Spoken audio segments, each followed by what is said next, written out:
Yes. Hello everyone.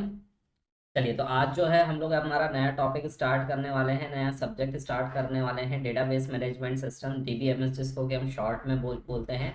आज इसका सिर्फ एक इंट्रोडक्शन पार्ट है, और फिर इसमें मैं आपको बताऊंगा कि हम क्या क्या चीज़ें कवर करेंगे जिससे कि हमारा डीबीएमएस का जो कोर्स है वो कंप्लीट होगा। इसमें क्या क्या इंपॉर्टेंट टॉपिक्स हैं और ये सारी चीज़ें हम आज के वीडियो में डिस्कस करने वाले हैं। तो इंट्रोडक्टरी पार्ट सबसे पहले, है ना। इंट्रोडक्टरी पार्ट तो आज ही हो जाएगा, तो इंट्रोडक्शन वाला पार्ट हो जाएगा। सेकेंड, फिर हम लोग टाइप्स ऑफ मॉडल पढ़ेंगे, जिसमें कि सबसे इंपॉर्टेंट होता है ईआर मॉडल, वो इसमें हम कवर करेंगे। ठीक है, एसक्यूएल वगैरह भी हम इसमें यहाँ पर कवर करने वाले हैं। फिर सबसे इम्पॉर्टेंट जो हमारा होता है नॉर्मलाइजेशन। ठीक है, तो नॉर्मलाइजेशन की जो टॉपिक्स होते हैं वो सारे हम यहाँ पर कवर करेंगे, और कुछ मिसलिनियस टॉपिक्स भी होते हैं वो हम यहाँ पर कवर करने वाले हैं। तो एक एक करके हम यहाँ सारे टॉपिक्स कवर करते चलेंगे। आज जो है इंट्रोडक्शन पार्ट है, और एंटिटी रिलेशन मॉडल, कई सारे मॉडल्स होते हैं, लेकिन हमारा जो मोस्ट इंपॉर्टेंट होता है वो ईआर मॉडल होता है, और एसक्यूएल और नॉर्मलाइजेशन। तो ये सारी चीज़ें हैं जो हम यहाँ पर कवर करने वाले हैं। ठीक है, डेटाबेस मैनेजमेंट को समझने से पहले हमें समझना पड़ेगा कि डेटा क्या होता है। Known facts that can be recorded and have implicit meaning. ठीक है, ऐसे कोई भी जो फैक्ट्स होते हैं जिसको कि हम रिकॉर्ड करते हैं और इसका खुद का एक मीनिंग होता है, इसको हम बोलते हैं डेटा। मतलब कि कोई भी चीज, कोई भी इंफॉर्मेशन अगर आप सेव करना चाहते हो तो वो पहले डेटा होती है, और फिर जब आप उनको रिलेट करके कहीं पर स्टोर करने की कोशिश करते हो तो वो एक रिलेटेड डेटा जो होता है उसको हम बोलते हैं डेटाबेस। जैसे कि मान लो कि मेरा नाम, आपका नाम हो गया, ये सब क्या है, ये सब डेटा है। नाम जो हो गया, एज हो गई, मोबाइल नंबर हो गया, ये सब डेटा है। लेकिन अगर आप इसको ऑर्गेनाइज करके और रिलेशन एस्टेब्लिश करते हो तो वो कहलाता है डेटाबेस। ठीक है, और इसको मैनेज करने के लिए आप कंप्यूटर की मदद लेते हो। कंप्यूटर की मदद से आप इसको कहीं पर स्टोर करते हो, इसको मैनेज करते हो, और ऐसा जो सिस्टम होता है उसको हम बोलते हैं database management system. A software package, DBMS क्या होता है, एक सॉफ्टवेयर होता है। अ सॉफ्टवेयर पैकेज और system to facilitate the creation and maintenance of the computerised database. Computerised database होने का फायदा क्या है? पहले क्या होता था कि जब कंप्यूटर्स के ज़माने के पहले की हम बात करते हैं, तो उस समय भी डेटा को मेंटेन किया जाता था, लेकिन फाइल के फॉर्मेट में। जैसे कि मान लो कि अगर आपने स्कूल में, अगर आप एडमिशन कराने के लिए जा रहे हो, तो स्कूल में अगर एडमिशन कराने के लिए अगर पहले कोई जाता था तो वहां पर उस समय कोई कंप्यूटर सिस्टम नहीं था। ठीक है, वहां पर आपको एक फॉर्म दिया जाता था, उस फॉर्म को आपको फिल करना होता था। रजिस्टर में एंट्रीज मेंटेन होती थी कि किसको कितनी फीस पे करनी है, किसकी फीस ड्यू है, कितने स्टूडेंट एक क्लास के अंदर है, कौन कौन से टीचर्स हैं, क्या क्या स्टाफ है, उनकी सैलरी क्या है। ये सारी इंफॉर्मेशन एक रजिस्टर के अंदर मेंटेन होती थी। हर एक चीज के लिए अलग अलग रजिस्टर्स बनाए जाते थे, और उस समय उसको मैनुअली मैनेज करना पड़ता था। उसकी कई सारे प्रॉब्लम है। मान लो कि अगर रजिस्टर जो है वो गुम जाता है तो आपका डेटाबेस लॉस, डेटा जो है वो पूरा लॉस्ट हो जाएगा। मान लीजिए अगर जो किसी स्कूल ने एक ऐसा रजिस्टर मेंटेन करके रखा है जिसमें कि सारे जो स्कूल के स्टूडेंट्स हैं उनकी फीस की स्ट्रक्चर, फीस किसने पे करी है किसने नहीं पे करी है, वो उस रजिस्टर में लिखा हुआ है। अगर वो रजिस्टर गुम जाता है या किसी कारण से उसके जो पेजेस है, मान लो आया चूहा का आया और चूहा फाइल को उतर के चला गया, अब उसमें कुछ कर सकते हैं क्या? एक्सटर्नल फैक्टर कुछ भी हो सकता है। तो उस कारण से वो जो फाइल है वो करप्ट हो जाती थी, और इस कारण से वो डेटा लॉस हो जाता था। दूसरी बात, अगर मान लो कि आप भोपाल में हो और आपको दिल्ली से अगर वो फाइल को एक्सेस करना है तो आप नहीं कर सकते। क्यों? क्योंकि वो फाइल जो है वो कहाँ रखी हुई है, भोपाल में रखी हुई है, और अगर कोई दिल्ली से उसको एक्सेस करना चाहे तो वो नहीं कर सकता है। ऐसे कई सारे चैलेंजेस थे। अगर मान लो कि कुछ चीज चेंज करनी है, उसमें कुछ अपडेट करना है, तो क्या करना पड़ेगा? उसको कट करना पड़ेगा। मान लो कि किसी ने अपना मोबाइल नंबर चेंज करवाया तो उसको वहां से कट करना पड़ेगा, और फिर वहां पर ओवरराइट करना पड़ेगा। तो ये बहुत छोटे छोटे चैलेंजेस होते हैं जो मैनुअली करने में प्रॉब्लम होती है। लेकिन अगर यही चीज अगर कंप्यूटराइज्ड कर दी जाए, तो कितना आसान हो जाता है, क्योंकि इंटरनेट की मदद से हम इसको कहीं से भी एक्सेस कर सकते हैं। ऐसी कोई प्रॉब्लम नहीं आएगी कि डेटा का लॉस हो जाता है, क्योंकि यहाँ पर ऑटोमेटिकली हम उसका बैकअप रख लेते हैं, डुप्लीकेट कॉपी बनाकर रख लेते हैं। और ऐसी भी कोई प्रॉब्लम नहीं आती है कि हमें कोई अपडेशन करना है तो कोई प्रॉब्लम आएगी। आपका पुराना नंबर हट जाएगा और उसकी जगह पर नया नंबर आ जाएगा, तो बिल्कुल साफ सुथरा काम होता है। ये फायदा होता है चीजों को ऑर्गेनाइज करके कंप्यूटर सिस्टम में स्टोर करने का। आई बात समझ में? तो इसलिए पहले के जमाने में और अभी के टाइम में क्या चेंजेस आ गया है, पहले जो है वो पहले भी डेटाबेस को मैनेज किया जाता था, डेटा को मैनेज किया जाता था, लेकिन उस समय मैनुअली मैनेज किया जाता था। आई बात समझ में? Piyush good evening, Ritesh good evening, Abhay, Vishal, Dhaniram, Vicky good evening everyone. ठीक है, बात आई समझ में? अब अगर आप इस पूरे डेटाबेस को अगर आप ऑर्गेनाइज कर दो और उसको कंप्यूटर में सेव कर दो और उसको एक सॉफ्टवेयर की मदद से एक्सेस करोगे, तो जो सॉफ्टवेयर को यूज करोगे उसको हम बोलते हैं database management system. The DBMS software together with data itself, sometimes the application are also include. Database system क्या होता है? डेटाबेस सिस्टम मतलब कि आपका जो डीबीएमएस है, मतलब कि आपका जो सॉफ्टवेयर है, सॉफ्टवेयर के साथ साथ आपका रिकॉर्ड, जो आपका पूरा डेटा है, उसको भी आप मिला लो, वो कहलाता है डेटाबेस सिस्टम। मतलब कि आपका सॉफ्टवेयर प्लस डेटा कंबाइंडली, उसको हम बोलते हैं डेटाबेस सिस्टम। ये बात आई समझ में? फाइल हैंडलिंग के, अब देखो जैसे कि जगमीत ने बोला कि हम इसको फाइल्स में भी सेव कर सकते हैं, बिल्कुल ये बात बिल्कुल सही है कि इसको हम फाइल में सेव कर सकते हैं। पीयूष, वॉइस तो आ रही है, आप अपने एंड पे चेक करो, वॉइस प्रॉपरली ऑडिबल है, सभी को ऑडिबल है ना प्रॉपरली वॉइस? ठीक है, तो अब फाइल में प्रॉब्लम क्या थी? देखो आप चाहो तो इसको फाइल्स में भी सेव कर सकते हो, लेकिन फाइल्स में अगर आप सेव करते हो तो यहाँ पर रिलेशन एस्टेब्लिश करना थोड़ा सा मुश्किल होता है। जैसे कि मान लो कि एक फाइल अगर मैंने बनाई पेरेंट की और दूसरी फाइल हमने बनाई चाइल्ड की, तो उनमें रिलेशन एस्टेब्लिश करना बहुत मुश्किल हो जाता है, क्योंकि फाइल के अंदर कई सारी डिटेल्स हैं। मैं चाह रहा हूँ कि मुझे सारी डिटेल नहीं चाहिए, एक चाइल्ड के बारे में सारी इंफॉर्मेशन रखी हुई है उसके अंदर। ठीक है, तो आपको फाइल हैंडलिंग के लिए पूरा कोड लिखना पड़ेगा और हर एक फाइल का स्ट्रक्चर अलग अलग होगा। तो हर एक इंसान अपना एक फाइल का स्ट्रक्चर अलग बना सकता है और उस फाइल में जिस तरीके से डेटा लिखा जाएगा और जिस तरह से डेटा फेच होगा, वो काम बहुत ही मुश्किल हो जाएगा। ठीक है, तो फाइल्स में भी आप परमानेंटली डेटा को स्टोर कर सकते हो और कई जगह पर स्टोर किया भी जाता है। अगर आप छोटा मोटा कोई डेटा स्टोर करना चाहते हो तो उसके लिए आप डेटाबेस थोड़ा ना बनाओगे। जैसे कि मान लो कि मुझे डीबीएमएस के इंपॉर्टेंट क्वेश्चंस की लिस्ट को नोट डाउन करना है, तो मैं वो भी एक डेटा है। अगर आपको डीबीएमएस के इंपॉर्टेंट क्वेश्चन की जो लिस्ट है उसको अगर आपको कहीं पर सेव करना है, तो वो भी एक डेटा है, उसको भी आप कंप्यूटर में सेव कर सकते हो। लेकिन उसके लिए आप डेटाबेस नहीं बनाओगे, उसके लिए आप एक नोटपैड की फाइल को ओपन करोगे और उसके अंदर उस चीज को लिख दोगे। तो वो डिपेंड करता है, उसको भी आप फाइल में स्टोर कर सकते हो, नो डाउट। लेकिन प्रॉब्लम यहाँ पर क्या है कि अगर आपको जो वैल्यूज हैं उनको अगर आपको क्या करना है, अरेंज करना है इस तरीके से कि वो रिलेशन एस्टेब्लिश हो पाए, उसको आप इजीली फेच कर पाओ, तो फिर आपको डेटाबेस बनाना पड़ेगा। मतलब कि आपके पास अगर डेटा बहुत ज्यादा है, अगर डेटा बहुत ज्यादा है और आपको उसमें रिलेशन एस्टेब्लिश करना है और पर्टिकुलरली कभी कुछ वैल्यू को फेच करना है, कभी किसी दूसरी वैल्यू को फेच करना है, उस समय आप डीबीएमएस का यूज करोगे। लेकिन अगर आपको छोटा मोटा काम है, थोड़े बहुत ही रिकॉर्ड्स को मैनेज करना है, तो उसके लिए आप डेटाबेस मैनेजमेंट डीबीएमएस नहीं यूज करोगे, मतलब आप डेटाबेस नहीं बनाओगे। उसके लिए आप नॉर्मल अपनी एक फाइल बनाओगे और फाइल के अंदर अपनी इंफॉर्मेशन को यूज कर लोगे। तो फाइल मैनेजमेंट भी एक तरीका है डेटा को स्टोर करने का और मैनेज करने का। ये पॉइंट क्लियर हो गया आप लोगों को? ठीक है, ये पॉइंट क्लियर है? चलो, तो आगे बढ़ते हैं। अब देखो जो डेटाबेस होता है वो किस तरीके से एक्सेस होता है, पहले हम वो समझते हैं। आपके पास कोई यूजर में एक प्रोग्राम होता है, यूजर का कोई भी प्रोग्राम हो सकता है।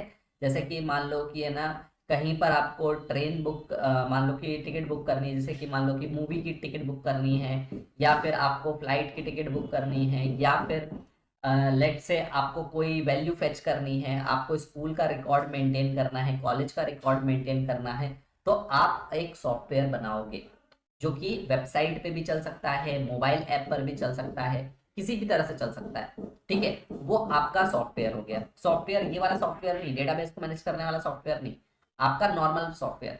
आपका फेसबुक अकाउंट हो सकता है, आपका ट्विटर अकाउंट हो सकता है, और व्हाट्सएप हो सकता है, कोई भी सॉफ्टवेयर, कोई भी सॉफ्टवेयर हो सकता है। ठीक है, वो आपका कहलाएगा यूजर प्रोग्राम। ठीक है, और फिर आपका वो जो यूजर प्रोग्राम है वो इंटरेक्ट करेगा डेटाबेस सिस्टम से।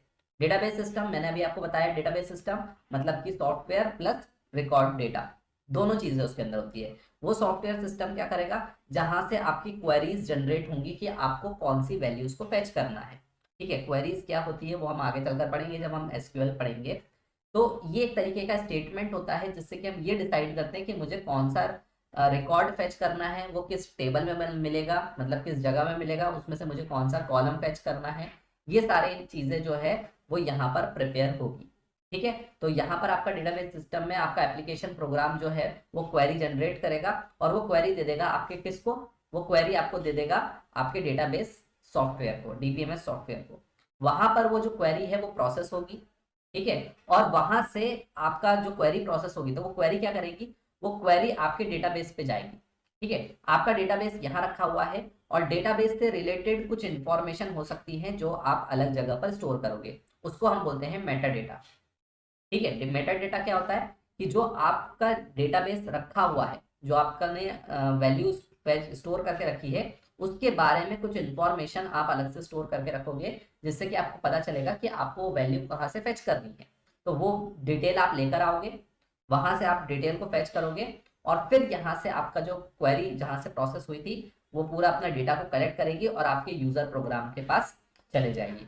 तो इस तरीके से आप अपने डेटाबेस से वैल्यू को फेच करते हो, मतलब कि आपका जो प्रोग्राम है वो डायरेक्टली डेटाबेस से इंटरेक्ट नहीं करता है, वो पहले भेजता है क्वेरी, वो पहले आपको रिक्वेस्ट करता है आपके सॉफ्टवेयर, फिर वहां से क्वेरीज बनती हैं, क्वेरी जो है वो डेटाबेस मैनेजमेंट सिस्टम के पास जाती है, फिर वो डेटाबेस से कनेक्ट करता है और फिर वहां से वैल्यूज को प्रिपेयर करके फेच करके लाता है और फिर आप अपने यूआई पे जैसा मन चाहे वैसा आप उसको शो कर सकते हो।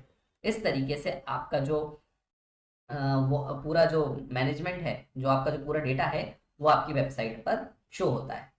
ठीक है, अब कभी भी आपको अगर डेटाबेस बनाना है तो आप ऐसा नहीं है कि आप अपना प्रोग्राम उठाओगे और चालू हो जाओगे। जैसे कि मान लो कि मैं आपको अगर एक प्रॉब्लम स्टेटमेंट दूं और मैं आपसे बोलूं कि बताओ इसका कोड लिखो, तो आप कोड लिखना डायरेक्टली चालू करोगे क्या? नहीं, पहले आप पेन और पेपर लोगे, अपने लॉजिक्स को बनाओगे और फिर लॉजिक्स को चेक करोगे कि क्या ये सही है और उसके बाद आप अपना कोड करना स्टार्ट करोगे। बिल्कुल उसी तरीके से अगर आपको डेटाबेस डिजाइन करना है तो ऐसा नहीं है कि मैंने आपसे कहा कि डेटाबेस डिजाइन करना है और आप कोड लिखना चालू हो जाओगे। नहीं, पहले आप पेपर वर्क करोगे।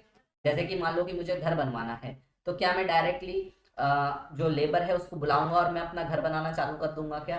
नहीं, पहले मैं अपना प्लॉट का डायमेंशन लूंगा, उसका स्केच ड्रॉ करवाऊंगा, मैं डिसाइड करूंगा कि कहाँ पर कितने कमरे बनाने हैं, कितने कहाँ पर सीढ़ियाँ निकलेंगी, ठीक है, कहाँ पर किचन बनेगा, ये पूरा पहले डिजाइन बनेगा, पहले उसका ब्लूप्रिंट तैयार होगा, फिर उसको मैं आर्किटेक्चर को दिखाऊंगा, फिर वो अप्रूव करेगा और उसके बाद फिर हम हमारा घर बनाना चालू करेंगे। बिल्कुल उसी तरीके से डेटाबेस भी अगर हम बनाते हैं तो ऐसा नहीं कि सीधे बनाना शुरू कर दिया, हम मेरे दिमाग में आया कि मुझे डेटाबेस बनाना है और मैंने बनाना शुरू कर दिया, ऐसा नहीं होता।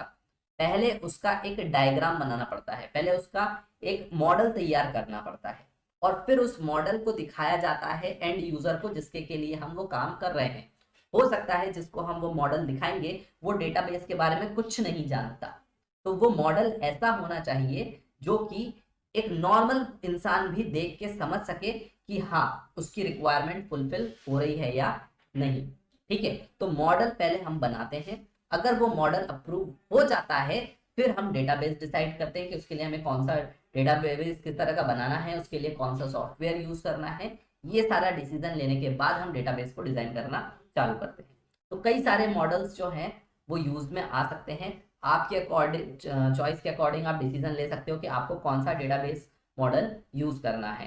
ठीक है, हायरार्किकल डेटाबेस मॉडल होता है, रिलेशनल डेटा मॉडल होता है, नेटवर्क मॉडल होता है, object oriented, ER model, document model, attribute value model, star schema model, object relational model, ये सारे मॉडल्स होते हैं। इसको मैं एक एक करके आपको डिस्क्राइब करूंगा नेक्स्ट क्लास में कि कौन सा मॉडल क्या होता है और उनमें क्या डिफरेंस है। लेकिन सबसे इंपॉर्टेंट जो यहाँ पर है वो है एंटिटी रिलेशनल मॉडल। इसके लिए हम पूरा एक चैप्टर डेडिकेटेड पढ़ेंगे और यही आपके लिए सबसे इंपॉर्टेंट है। ठीक है, तो ईआर मॉडल इसको हम बोलते हैं, तो ये आपके लिए सबसे इंपॉर्टेंट है, इसको आप स्टार मार्क कर लेना। ये सारे मॉडल्स हैं, ये क्या है, ये एक तरीके का डिजाइन है, सिर्फ ये एक तरीके का डिजाइन है जिससे कि देखकर आप डिसाइड कर सकते हो कि हाँ ये इस तरीके से हमारा जो डेटा है वो स्टोर होगा, इस तरीके से उनमें रिलेशन एस्टेब्लिश होगा, ये उसके अंदर कॉन्स्टेंट्स रहेंगे। ये सारी चीजें एक डिजाइन के फॉर्म में आपको दिख जाएगा। हाँ, एप्लीकेशन प्रोग्राम का एग्जांपल, एप्लीकेशन प्रोग्राम के मैंने बहुत सारे एग्जांपल्स दिए ना आपको। कोई सी भी आप वेबसाइट उठा लो, कोई सा भी आप कंटेंट उठा लो, सब जगह डेटाबेस यूज हो रहा है। ठीक है ना, सब जगह वो सारे ही एप्लीकेशन प्रोग्राम के एग्जाम्पल है। चाहे आप फेसबुक उठा लो या कुछ भी उठा लो, सारे के सारे जो वेबसाइट हैं, जो भी आप, जो आपको दिमाग में आ रहा है ना, आप उठा लो, कहीं ना कहीं पे वहां पे डेटाबेस का यूज हो ही रहा होगा 90% केस में। बिल्कुल स्टैटिक वेबसाइट होगी ना, तो वहां पर स्टैटिक डेटा है। डेटा तो हर ही जगह है, डेटा बिना तो काम होगा ही नहीं। बस डेटाबेस किस में बनाया है किस में नहीं, वो थोड़ा सा डिपेंड करता है। ठीक है ना। तो ये हमारा हो गया डेटा मॉडल। अब कंसेप्चुअल डेटा मॉडल क्या होता है, कि पहले हम कंसेप्चुअली समझें कि जो हम डेटाबेस डिजाइन करने वाले हैं उस किस चीज के लिए बना रहे हैं। ठीक है। तो जैसे कि मान लो कि आपको कॉलेज के लिए सॉफ्टवेयर बनाना है। ठीक है। तो यूनिवर्सिटी जो है वो आपका एक एग्जाम्पल हो गया जिसके के लिए आपको सॉफ्टवेयर बनाना है। तो यूनिवर्सिटी एक तरीके से आपका डेटाबेस का काम करेगा। अब यूनिवर्सिटी के अंदर क्या क्या चीजें हैं ये आपको सोचनी पड़ेगी। तो यूनिवर्सिटी के अंदर कई सारे स्टूडेंट्स होंगे, उस यूनिवर्सिटी के अंदर कई सारे कोर्सेज चल रहे होंगे, हर कोर्स के अंदर कुछ सेक्शंस होंगे। ठीक है। और वो जो कोर्सेज हैं वो किसी ना किसी डिपार्टमेंट में बिलोंग कर रहे होंगे, और उन कोर्सेज को पढ़ाने के लिए कोई ना कोई इंस्ट्रक्टर होगा। तो ये सारे आपकी एंटिटीज कहलाएंगे। ठीक है। तो ये आपका डेटाबेस कहलाएगा जिसके लिए आप सॉफ्टवेयर बना रहे हो। फिर उससे आप डिसाइड करोगे कि उसके अंदर कौन कौन सी एंटिटीज है, और फिर इन एंटिटीज के बीच में आप एस्टेब्लिश करोगे रिलेशन, कि इन एंटिटीज के बीच में क्या रिलेशन है। जैसे कि सेक्शन जो है वो किसी कोर्स से स्पेसिफिक रहेगा, कि इस कोर्स के अंदर कितने सेक्शंस हैं। स्टूडेंट ने कौन सा सेक्शन लिया है, तो स्टूडेंट टेक्स सेक्शन। ठीक है। ये एक रिलेशन होगा। कोर्सेज जो है उसके लिए क्या क्या प्री रिक्वेस्ट है, मतलब एक कोर्स को पढ़ने के लिए और पहले कौन कौन से कोर्सेज हमें पढ़ने पड़ेंगे, कौन सा इंस्ट्रक्टर किस सेक्शन में पढ़ाएगा, कौन सा कोर्स डिपार्टमेंट ऑफर करेगा, और स्टूडेंट जो है वो किस डिपार्टमेंट में बिलोंग करेंगे। तो ये सारे रिलेशंस हो सकते हैं जो हमें एस्टेब्लिश करने पड़ेंगे। तो जब भी आप डेटा मॉडल डिजाइन करते हो तो पहले आप उसका कॉन्सेप्चुअल मॉडल तैयार करते हो। तो कॉन्सेप्चुअल मॉडल क्या होता है, कंसेप्चुअल मॉडल में आप एंटिटीज को डिसाइड करते हो कि कौन कौन सी एंटिटीज होंगी। ठीक है। और उनके बीच में क्या रिलेशन होगा। और ये कॉन्सेप्चुअल मॉडल को तैयार करने के बाद आप उसका ईआर मॉडल भी बना सकते हो, एंटिटी रिलेशन मॉडल। मतलब कि एंटिटीज है, उनके बीच का रिलेशन है, और उसके मॉडल बनाना, यही हमें सीखना है। आने वाली सेकेंड और थर्ड क्लास से हम ईआर मॉडल बनाना सीखेंगे, कि किस तरीके से हम एंटिटीज डिसाइड करेंगे, उसके अंदर के एट्रीब्यूट्स क्या होते हैं, उनके बीच में रिलेशन कैसे एस्टेब्लिश होता है। ये सारी चीजें हम आने वाली क्लासेस में देखेंगे, और ये बहुत इंपॉर्टेंट होने वाला है आपके लिए। ठीक है। तो कोई सी भी क्लास मिस मत करना, सारी क्लासेस बहुत इंपॉर्टेंट रहेंगी आपकी। तो ये जैसे कि मान लो कि आपने डेटाबेस बना रहे हो, तो ये आपके टेबल के फॉर्म में आपका डेटा हो सकता है। यहाँ पर ये स्कीमा कहलाता है। क्या होता है स्कीमा, क्या होता है डेटा, वो सब चीज मैं आपको एक एक करके एक एक स्टेप बाय स्टेप बताऊंगा। तो आप समझ सकते हो कि ये आपकी एंटिटीज हो गई, course, section, pre request, grade report, ये सब आपके एंटिटीज हो गई। और उसके अंदर ये जो सब लिखा हुआ है, कॉलम्स और रोज लिखे हुए हैं, ये सारे उसके अंदर के डेटा है। तो इस तरीके से आपका जो डेटाबेस है वो दिखता है। ठीक है। तो ये था हमारा इंट्रोडक्टरी पार्ट था, इसमें मैंने ज़्यादा डिटेल में कवर नहीं किया है। ये सिर्फ एक इंट्रोडक्शन पार्ट था जिसमें आपको ये समझ में आया कि डेटाबेस होता क्या है और इसके अंदर हम क्या क्या पढ़ने वाले हैं। नेक्स्ट क्लास से हम लोग ये देखेंगे कि टाइप्स ऑफ मॉडल क्या होता है और ईआर मॉडल क्या होता है, उस पर किस तरह के क्वेश्चंस आते हैं।